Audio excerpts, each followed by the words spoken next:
दंडोत प्रणाम. महाभाऊ, गीतेचा 4था अध्याय आहे. त्यामध्ये श्रीकृष्ण महाराजानं ज्ञानाचं महत्त्व सांगितलं, कर्माचं महत्त्व सांगितलं आणि त्यागाचं महत्त्व सांगितलं. ज्ञान कर्म संन्यास योग असं त्या अध्यायाचं नाव आहे.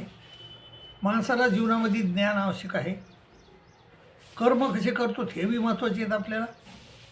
आणि संन्यास म्हणजे त्याग बी महत्त्वाचा आहे. आपल्याकडून त्याग घडलाच पाहिजे.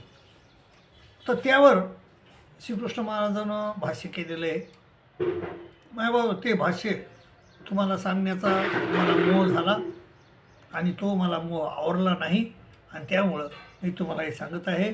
तर मायबाबा, अनेक 4थ्या अध्यायामध्ये अनेक यज्ञाची माहिती दिली श्रीकृष्ण महाराजांनी. आणि यज्ञाची माहिती देऊन ते म्हणले, यज्ञशिष्टाशी न संतो यज्ञशिष्टा मृतभुजो. 31वा श्लोक आहे 4थ्या अध्यायातला. त्यामध्ये ते म्हणतात, यज्ञशिष्टा मृतभुजो यांती ब्रह्म सनातन नायम लोकोच ते यज्ञस्य कुतोन्य कुरुसत. ते म्हणले की जो यज्ञात राहिलेल्या शिल्लक राहिलेल्या वस्तूचा भोग घेतो तो सनातन ब्रह्माला जातो. आणि जे यज्ञच करत नाहीत त्याला हे बी लोक फायद्याचं राहत नाही आणि ते म्हणजे हे लोक बी कामाचं नाही त्यासाठी आणि परलोक बी कामाचं नाही.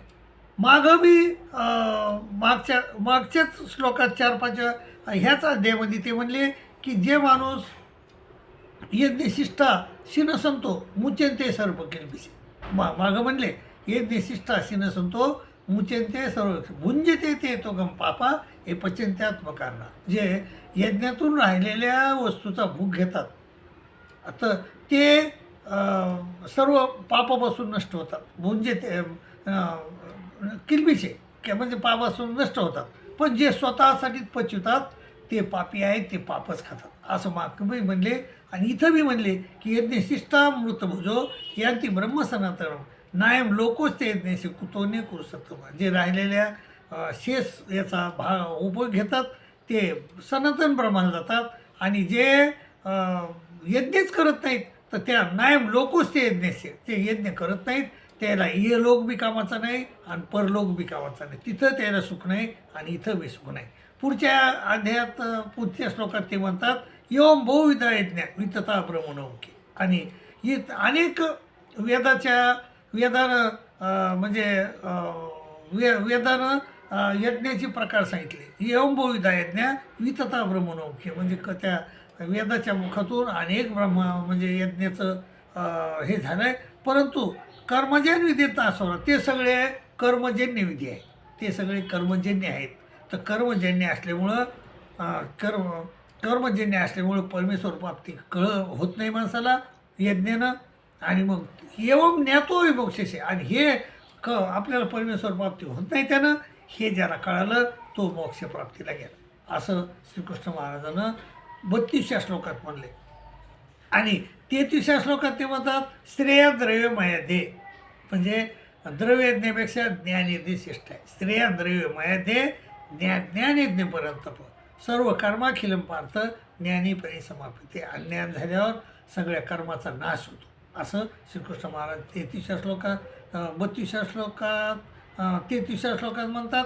34व्या श्लोकात म्हणतात, पण ते ज्ञान कसं घ्यायचं, कोणाकडून घ्यायचं आणि कशा प्रकारे घ्यायचं ते म्हणजे तद्विधी परिपातीनं.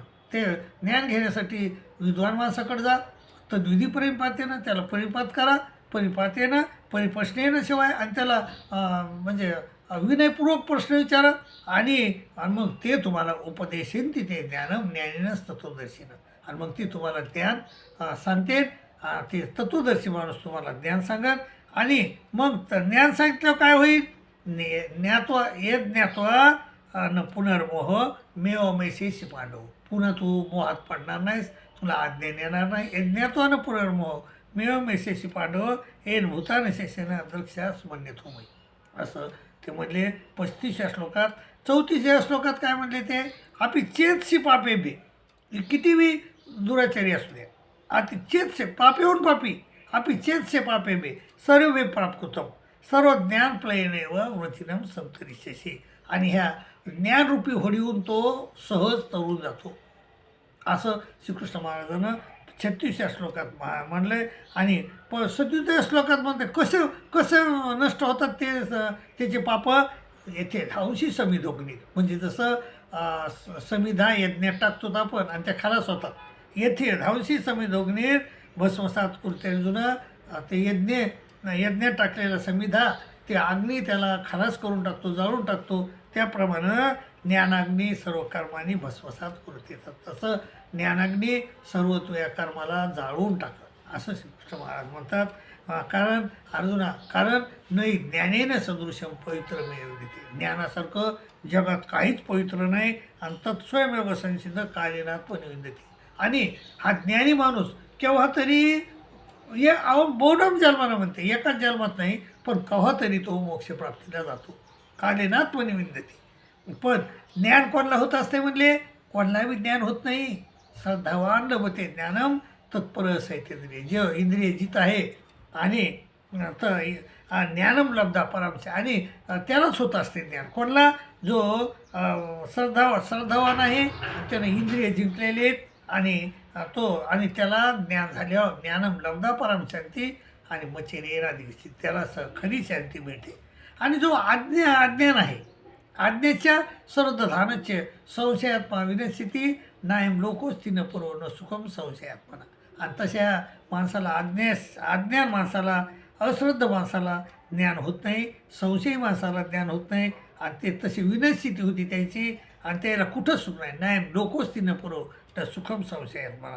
म्हणून अर्जुना, योग संन्यस्त कर्मानं ज्ञान संचिन्न संशय, म्हणजे योगयुक्त हो, त्याग कर, कर्माचा त्याग कर, कर्मफळाचा त्याग कर.